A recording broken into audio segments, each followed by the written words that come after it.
Ginoo nining matahong nga kabuntagon nga imong gihatag kanamo. Isip usa ka pasalamat o pagsunod og Ginoo sa imong himayaon nga katuyuan sa imong kinabuhi. Niya kami karon og Ginoo magdahig kanimo, pasalamat kanimo ug labaw sa tanan sunod sa imong Ginoo nga kamanduan nga gakinahanglan nga ang imong pulong amo Ginoong Dios nga isugid, ipadayag kay mao kini ang imong katapusang mga pulong sa dayon nimo sa kasakaytas-an. Ang kinahanglan nga kami magapanglakaw ug among imantala ang imong mga pulong sa kaluwasan. Usa ni nga kabuntagon Ginoo itugot nga imong mahimayaon nga pangalan kapasidunggan. Pinaagi Ginoong Dios sa imong mga pulong among ibalik diha kanimo Ginoo ang tanang mga pagdaig ug pagpasalamat.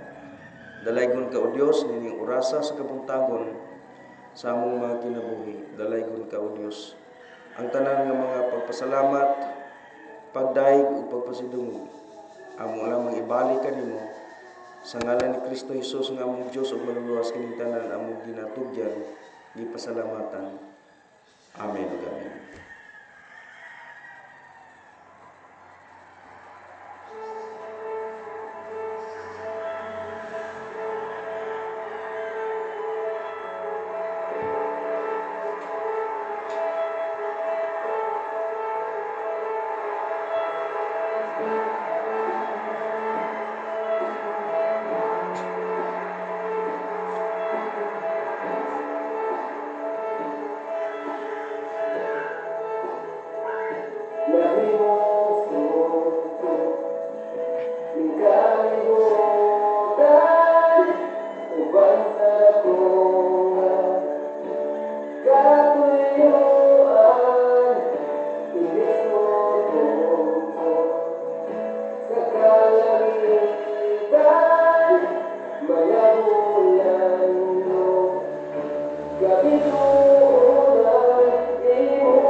Mga higala mayong buntag sa magkausapa ang atong oras karon day mga igsuon alas 5:13 na sa sayong kabuntagon ug adlaw karon mga higala nga Biyernes pitsa 23 sa bulan sa Septembre tuig 2016. Kumusta may buntag sa ato ang mga kasilinganan ug taman sa maabot nato ini oras sa kabuntagon bisan pa diha sa atbang nga bahin. So gipadangat namo ang akong kinasing-kasing pagpanimbaya sa tanan nato nga mga nakadungog nga mga igsuonan, mga kasilinganan karon ug ni kabuntagon mga higala usa ka dako kay nga pribilehiyo nga gihatag sa Ginoo ni kanato nga karon kabuntagon kita makadungog pa sa atong pagkatulog, kita nakamata pa unya salamat kaayo sa Ginoo nga kita aduna pay gininhawas kinabuhi. May mga tawo mga higala nga sa ilang pagkatulog wala nakamata nga diretso na gyud mga higala og katulog sa dayon. Pero salamat nga ang Ginoo sa pagkakaroon ini nga adlaw mga higala kita gitagaan pa nig dakong pribilehiyo nga makadungog pa ang atong mga dalunggan, makadungog pa o makapamati pa ta mga higala sa mga pulong sa Ginoo atong mawali sa mga sulugoon sa Ginoo. Now karon kabuntagon mga higala di ta maglangan kay naman tay mga buluhaton, siyempre unahon gyud nato ang Ginoo tungod kay nag-ingon man gyud mga igsuon nga ang pulong sa Dios unahan ninyo sa pagpangita ang gingarian sa Dios ug iyang pagkamatarong ug ang tanang mga butang igadugang ra diha kaninyo. Mao ni gisulti ni Kristo sa Mateo kapitulo 6 bersikulo 33, no? Ang sikreto mga higala aron nga panalangin atong mabatunan, maangkon, walay lain mga higala, atong unahon ang tagias panalangin. So, yung kabuntagon mga higala, atong basahon diri karon sa Isaias kapitulo 55, unya bersikulo 6 matud pa diri sa atong mabasa. Pangitaan ninyo ang Ginoo samtang siya mahimo nga makaplagan. Tawag kamo nga na kaniya samtang siya haduol pa. Mao ni mga higala karon, isa lang ka bersikulo tong basahon. Ang Ginoo mga higala nagaagda sa tawo, matud pa niya, pangitaan ninyo ang Ginoo samtang siya mahimo nga makaplagan.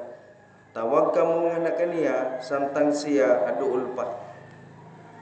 Ang sitwasyon mga igsuon sa ato ang kinabuhi nga kita mga igsuon nga karon makadungog pa ta, makakita pa ta, makasulti pa ta. Mao ni ang panahon nga ang Ginoo duol pa kay nimo. Kay panahon mga higala gani nga kining giingon diri mga igsuon nga ang Dios molayo na diha nimo. Kanang panahon bitaw mga higala nga wala na ta dinhi ining lawasa kung ingno nato nga patay na ba ang tao ba? Sa panahon nga ang tao mamatay na mga higala, kanang nga panahon mauna na ang giingon dinhi nga ang Dios layo na kayo sa tao, di na nimo makaplagan siya samtang patay na ka. Mauna nga ang kamatayon mga higala, mao ni ang panahon sa pagbulag na gayud sa kahigayunan sa tao nganha sa Ginoo. Ang Ginoo mga higala ining abot sa kamatayon sa tao, mao ni ang panahon nga ang Ginoo layo na o dili na gyud ang Ginoo mahimong sampiton o tawgon pa sa ka tawo mga igsuon nga patay na. Sa diha nga siya mutawag ang nga siya sa kalagnon ug espirituhanon nga kahimtang, ang Ginoo mga igsuon dili na mutimbaya kaniya diha sa usa ka maayo ug nindot nga katuyoan. Kay ang kasulatan nagapahayag nga ingon siya mag-igsoon, gimbut-an nga ang tao mamatay sa magkausa tapos niya na pagahukman siya. Mao na nga kining giingon diri mga higala sa atong mabasa nga pangitaan ninyo ang Ginoo samtang siya makaplagan pa. Makaplagan pa nimo siya karon mga higala samtang buhi ka pa. Kay kun muingon ta mga higala nga unya ra nato pangitaon ang Ginoo kung makita nato ang Ginoo kung patay na ta.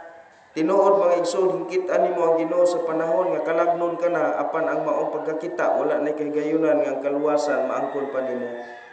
Kay sa diha nga ang tawo mga igsoon mamatay, ang iyang kalag moatubang sa hukmanan sa Ginoo. Ikita man niya ang Ginoo apan dili mga igsoon alang sa kaluoy ug kahigayunan sa pagpakabaton sa mga pribilehiyo. Apan muatubang ug makita siya mag-igsuon sa Ginoo, ikatubang niya ang Ginoo, makita niya ang Ginoo diha sa paghukom sa silot mga igsuon kung siya wala pa niya maangkon ang kinabuhing dayon. So ang kaluwasan ang kinabuhing dayon mga igsuon gikatanyag sa Ginoo niini nga panahon nga ikaw mga igsuon ug ako aduna pay kinabuhi ug aduna pay mahimo alang sa Ginoo.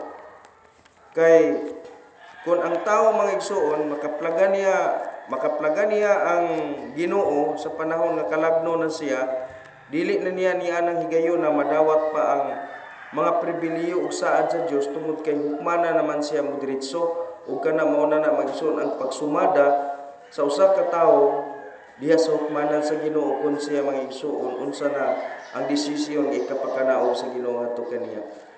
Mao na nga atong mabasa mga igsuon dinhi sa Ikaduhang Korinto, kapitulo 6, bersikulo 2, nagaingon. Kay siya nagaingon, ako nakadungog kanimo diha sa panahon nga gikahinangpan og sa adlaw sa kaluwasan, ako nagatabang kanimo. Tanawa karon mao ang panahon nga gikahimutan. Tanawa karon mao ang adlaw sa kaluwasan. Kining kaluwasan mga igsuon nga gitanyag sa Ginoo ingon ang pulong sa Dios karon nga ikaw makadungog, karon nga ikaw makahimo sa pagdesisyon sa imong kaugalingon. Karon nga ikaw maigsuon buhi pa nga ang imong dulongog, imong dalunggan makadungog pa. Kay sa panahon mga igsuon nga ang tao patay na diya sa lawas nun, ang iyang dulungog, ang iyang dalunggan di na makadungog. Mao na mga igsuon nga gitanyag gyud sa Ginoo ang kaluwasan diya sa panahon nga ang tao mga igsuon makapatalingog pa, makapamati pa sa mga pulong sa Ginoo. Mao na nga kanunay nato mga igsuon nga gimantala o gipadayag, no? Nga ang tao gikinahanglan nga iyang situlon ang iyang relasyon ngadto sa Ginoo niini nga mga kapanahunan karon. Kay kun ang tao mga igsuon dili gani niya himuan og masingkamuton nga pagpakabana ang iyang kaugmaon, mudiritso gayud siya mga igsuon kung moabot na niya ang kamatayon, mudiritso gayud siya mga igsuon ngadto sa pagkahinukman sa silot. Mao na nga karon ang adlaw sa kaluwasan. Ingon pa diri mga igsuon sa Hebrewanon kapitulo 3 bersikulo 7, tungod niini samtang ang balaang espiritu nagaingon, karon adlaw kung kamo makadungog sa iyang tingog, ayaw paghahia ang inyong mga kasing-kasing sama sa paghagit sa adlaw sa pagtintal didto sa kamingawan. Abi ninyo mga igsoon, kanang pulong nga karon ini kadungog nimo. Suma sa gingon sa Espiritu Santo, karong adlaw ini kadungog nimo, ayaw paghahia ang imong kasing-kasing.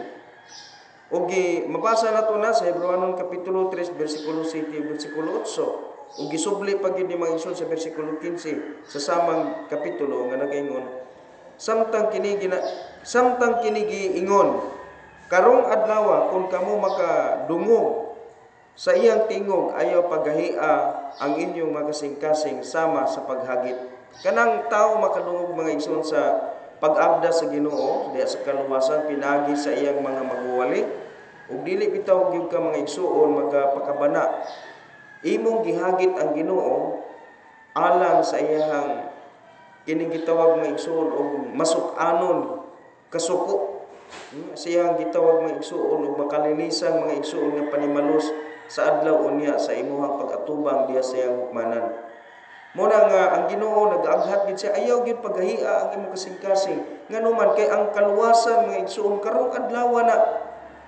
Muna tumabasa mga igsoon nga sa diha nga ikaw makadungog sa tingog sa Ginoo, pinaagi sa iyang mga gidiligahan sa paghatag sa mensahe sa kaluwasan. Nagaagda gid ang Ginoo magisuon nimo, ayaw paghahia ang imong kasing-kasing, ayaw pagsukol sa kabubuton sa Ginoo. Muna nga ingon gid ang Ginoo mga igsoon sa atong mabasa, no? Mabasa ni nato nga sa Mateo kapitulo 10 bersikulo 40. Siya nga nagadawat kaninyo, nagadawat kanako, ug siya nga nagadawat kanako, nagadawat kaniya nga nagapadala kanako. Kinsa may iyang gisultihan ini mga igsoon? Ang iyang istorya niini katong mga tawo nga iyang gitawag sa pagwali. Sa pagwali, sa pagmantala mga higala sa kasiguruhan sa kaluwasan. Kay ang Ginoo mga igsoon, nagpadala ang Ginoo mga mensahero, mga magwawali. Ug unsay ilang iwali? Ang iwali mga higala mahitungod sa gihimo ni Ginoong Jesucristo dito sa ibabaw sa krus. Ug kadto mga igsoon, sigurado kay si Kristo siguradong namatay, ug si Kristo siguradong gilubong, ug si Kristo siguradong nabanhaw gikan sa mga patay. Pero kung ang usa ka magwawali mga igsoon, kay karong panahon na daghan kay mga magwawali nay nagwali mga igsoon og kanang walay sigurado alanganin nga mensahe, walay sigurado nga pagtulun-an kana mga igsoon, dili na siya pinadala sa Ginoo. Matud pa dinhi mga igsoon sa gisulti sa Ginoo, ang iyang gipadala gitagaan niya sa kaalam.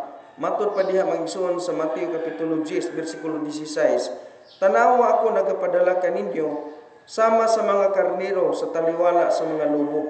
Busa kamo magmanggialamon ingon sa mga bitin o magmalungo ingon sa mga salampati. Abi ninyo mga igsoon mga higala, ang gisulti ni Kristo dinhi sa bersikulo 16, Isa tan-awa gipadala ko kamo. Si Kristo ang nagpadala. Asa gipadala? Diha sa taliwala sa mga lubo. Kining gitawag mga igsoon og lubo, mao ni mga tawo mga igsoon nga wa makasigurado sa kaluwasan. Kanunay mga igsoon nagpangita alang sa kabusog sa ilang kaugalingon nga mga tiyan. Mao ni mga igsoon mga tawo nga mga unudnon.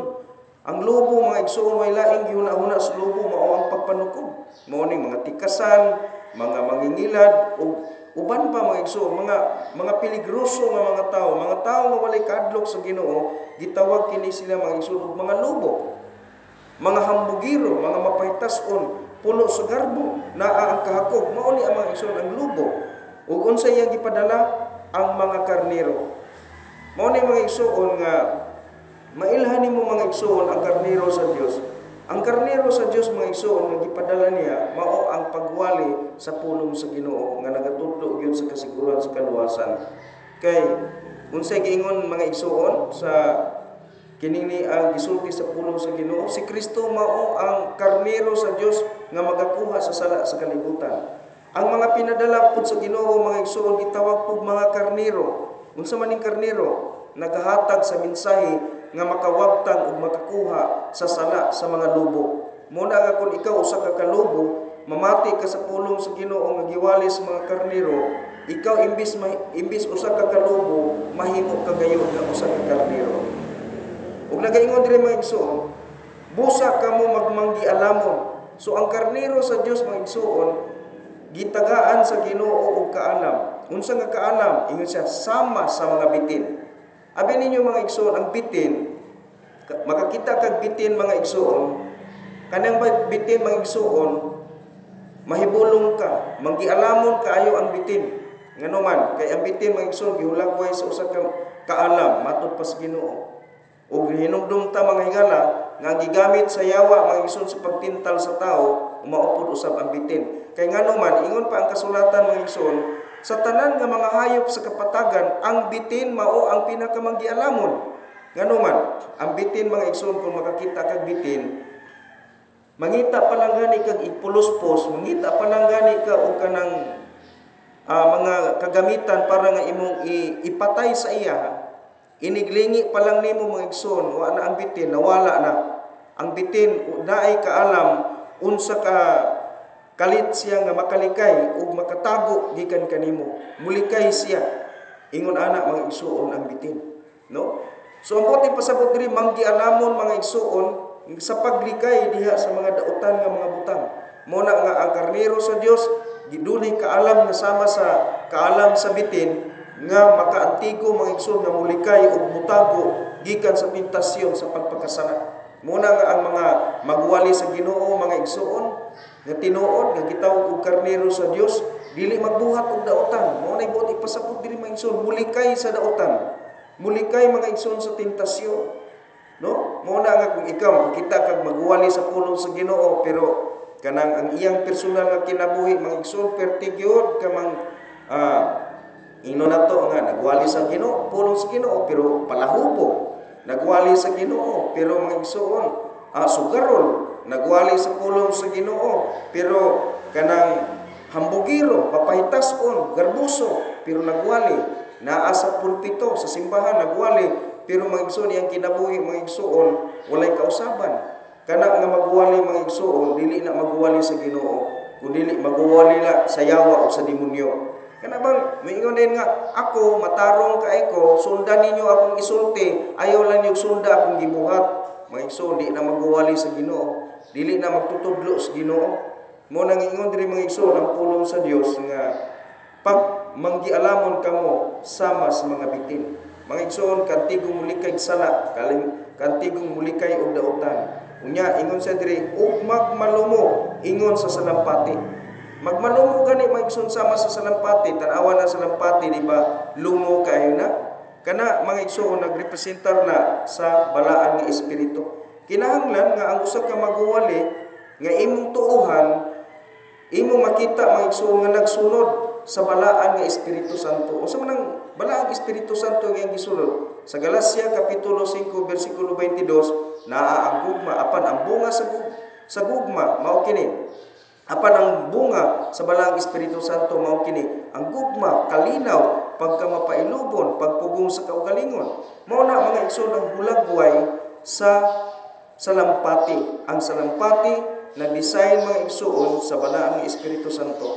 Mao na nga ang usa ka tawo mga igsoon nga gitawag og pinadala sa Ginoo nga imong dawaton, kinahanglan imong dawaton ug imong patalingugan ug tuuhan, mao ang pinadala mga igsoon sa Ginoo nga nagasunod sa balaan nga Espiritu Santo. Mo na nga ingon siya dire, balikan nato sa Mateo kapitulo 10 bersikulo 40. Siya nga nagadawat kaninyo, nagadawat kanako, ug siya nga nagadawat kanako, nagadawat kaniya nga nagpadala kanako. Mao kana mga igsoon nga atong mabasa, atong nakita mga igsoon sa balaan nga kasulatan, nagikinahanglan gyud nga ang tao gikinahanglan gyud ang tao mga igsoon nga makamao siya nga magtagad samtang ang Dios duol pa sa iyang kinabuhi. Sa Lucas kapitulo 10 bersikulo 16 usab nagaingon dinhi, siya nga nagapaminaw kaninyo, nagapaminaw kanako, ug siya nga nagatamay kaninyo, nagatamay kanako, ug siya nga nagatamay kanako, nagatamay kaniya nga nagpadala kanako. Abi ninyo mga igsoon, unsaon nimo pagtamay ang Ginoo? Pinaagi sa pagtamay mga igsoon ug sa pagbiay-biay sa iyang mga pinadala nga mga magwawali. So imong gibugal-bugalan, imong gibiay-biay ang Ginoo. Pinaagi sa pagbugal-bugal o pagbiay-biay nimo sa mga mensaheros Ginoo. Muna nga balikan nato mga igsoon, unsaon man nato sa pagtawag sa Ginoo, unsaon man nato sa pagpangita sa Ginoo, ang paagi nini mga igsoon lain-lain, ikaw maghatag sa insaktong pagtagad sa mga mensahe nga gipadala sa Dios kanimo, gipabati sa imo, gipaabot sa imong dalungan, pinaagi sa iyang mga magbuwali. Igalawa na putay panahon, kita mga igsoon magatapos atong mensahe nini kabuntagon pinaagi sa mga pagampo. Amana mo nga langit nun, Dios nga tagiya sa among mga kinabuhi, nini orasa sa kabuntagon, ako Ginoo nagahangyo o nagapangalyo kanimo nga ikaw magapanalangin sa mga taong nagapatalingod karon. Ikaw naghatag sa mensahe nga dihi kanako nga diin kanunay ako nga magawali sa imong pulong sa kaluwasan ug magaabda sa tao sa paghatag ug pagtagad ug pagpakabana bahin sa imong kabubuton. Ni kabuntagon Ginoo ko naghangyo kanimo nga ikaw gayud o Dios magapatalingog ug magatubag ka Ginoo sa among mga pangalya. Panalangini ang mga tawo nga nagapamati Ginoo diha kanimo. Bubuhi sila sa grasya nga ilang gikinahanglan diha kanimo Ginoo. Kining tanan among gitugyan ginasalig pinagi sa bilong pangalan ni Kristo Jesus nga among Ginoo manuluwas. Amen. Amen. Igalawa naman tay panahon hangtod ugma ang Ginoo magauban kanato. Daghang salamat og mayong buntag sa tanan.